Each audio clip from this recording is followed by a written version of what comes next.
Deadly poisonous snakes, handled with as much respect as a waiter ladling out spaghetti.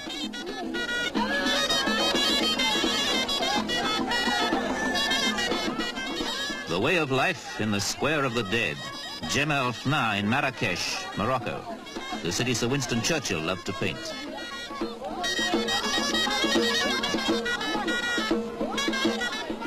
The mystic business of mystifying snakes must be one of the strangest tourist attractions in the world.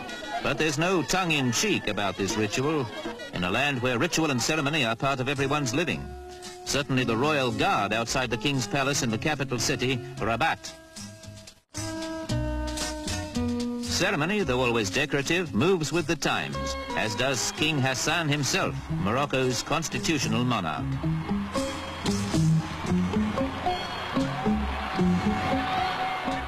Hassan and the young crown prince are close to the people, especially on this their national day, a time to take stock and announce new policies. The weighty business of making a nation's living is a heavy burden for a modern monarch. Others make their way along more traditional paths. Taking a nation from the Middle Ages into the 20th century is a question of knowing what best to preserve. The filigree carving of the great city gates is a style that survives unaided, as do the medieval bastions. And certainly the storks adding their own touch to traditional Arabic architecture. Traditions are handed on to the illiterate by those who make their living by telling stories. Myths, legends and heroic tales are passed down, with interruptions for the equally ceremonial taking of mint tea.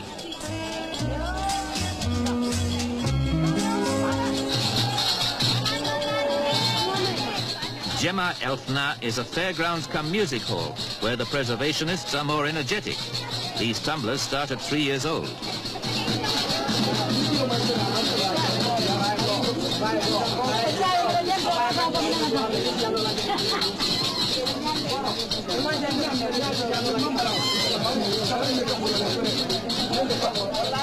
They call Marrakesh the Pearl of the South, Morocco's gateway to the mountains and to the Sahara. If you want to collect a caravan and trek across the desert, this is where you start, the Thursday morning camel market.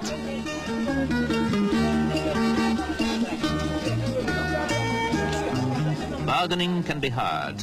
A good working camel's worth more than a Cadillac to caravan traders and to farmers who use them for ploughing the rich agricultural land northeast of here.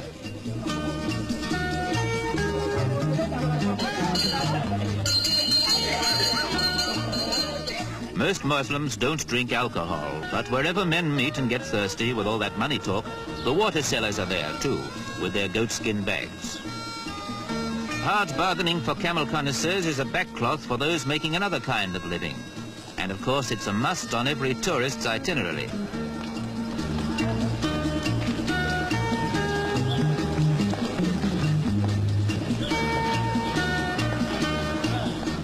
If climbing onto a camel isn't authentic enough, you can always don tarbush and jalaba and take your chance at choosing one of the best out of Morocco's population of more than 1 million, mules and asses.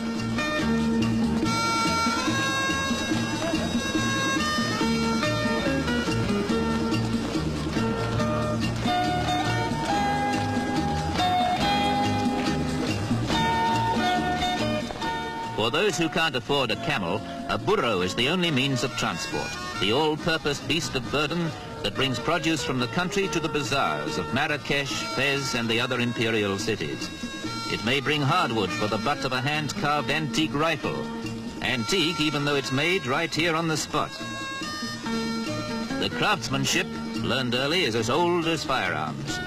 The inlaid brass has come from some other old gun, and there's nothing new about the sales technique, or the satisfaction of carrying home the genuine Moroccan tribesman's rifle.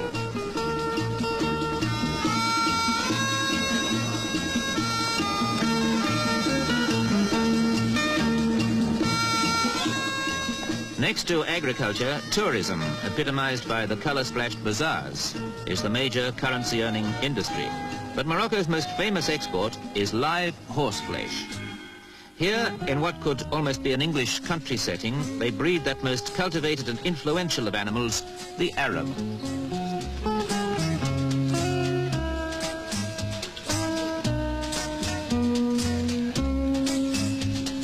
Not far from the great walled city of Meknes is the Ara Marocan, the state's financed stud, a nationalized industry that best illustrates Morocco's desire to keep the best of the old and make it pay.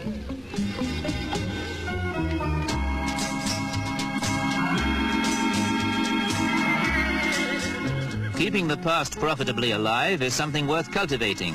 And if you have the skill to ride an Arab stallion, the courage to trust your handmade antique rifle, and nerve something like steel, you can join the Berber tribesmen in their unique way of celebrating anything from the king's accession, a well-made marriage match, or a fine wine grape harvest.